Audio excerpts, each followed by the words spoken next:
वाली जिसका रंग चढ़ गया हो। वजह पूछने वाला जब पूछता है कि ऐसा क्यों हुआ, क्योंकि सोहबत का असर और माहौल का असर तो बच्चे पर बहुत जल्दी आ जाता है। आखिर आपके ऊपर उनकी मगरबियत का रंग क्यों नहीं चढ़ा? तो अल्लामा इकबाल कहते हैं कि वजह ये है कि जब मैं छोटा था, बचपने की ज़िंदगी गुजार रहा था, कबूलियत का ज़माना था, तो मेरे माँ बाप मुझे करीब की एक मस्जिद में एक इमाम से, एक मुल्ला जी से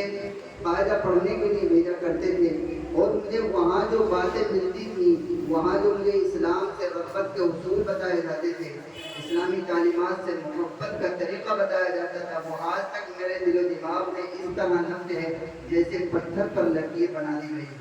और मुझे वो तमाम बातें आज भी याद आती हैं, उसी मकतब की और उसी बचपने में दीनी तालीमात की, बचपने के अंदर उन्हीं माँ बाप की तरबियत का आज असर है कि मैं मगरबियत की यूनिवर्सिटीज़ में पढ़ने के बावजूद, गैर मजहब अफराद के दरमियान में रहने के बावजूद कभी अपने मजहब से बेजार नहीं हुआ, कभी मैंने अपने मजहब को नहीं भूला। उसी का असर अल्लामा इकबाल अलैहिर्रहमा की ज़िंदगी में ये हुआ। उनकी सबसे बड़ी बेटी लिखती हैं कि जब अब्बा जान सुबह को फजर की नमाज के बाद में मामूल के मुताबिक अपने कमरे में अपने रूम में बैठकर कुरान करीम की तिलावत किया करते थे, तो खूब रोया करते थे। एक मरतबा अल्लामा इकबाल अलैहिर्रहमा के वालिद मोहतरम फजर की नमाज के बाद आए और अल्लामा इकबाल से पूछने लगे कि बेटा कुरान करीम पढ़ते हो, कभी समझते भी हो?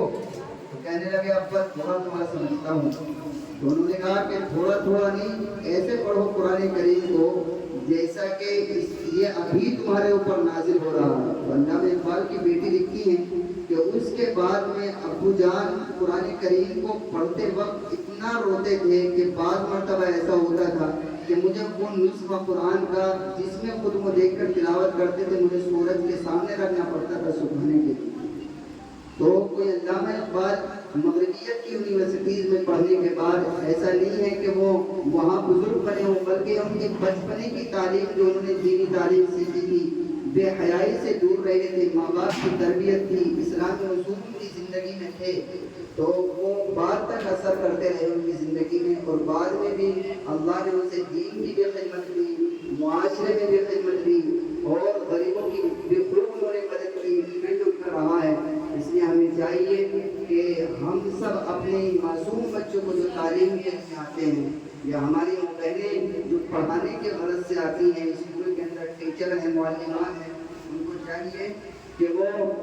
इस्लामी उसूलों की नज़ाकत को समझते हुए, इस्लामी उसूलों को अपने ऊपर लागू करते हुए बेपर्दगी से बचें, पर्दे के साथ में आएँ, ताकि हम जब पर्दे के साथ आएंगे,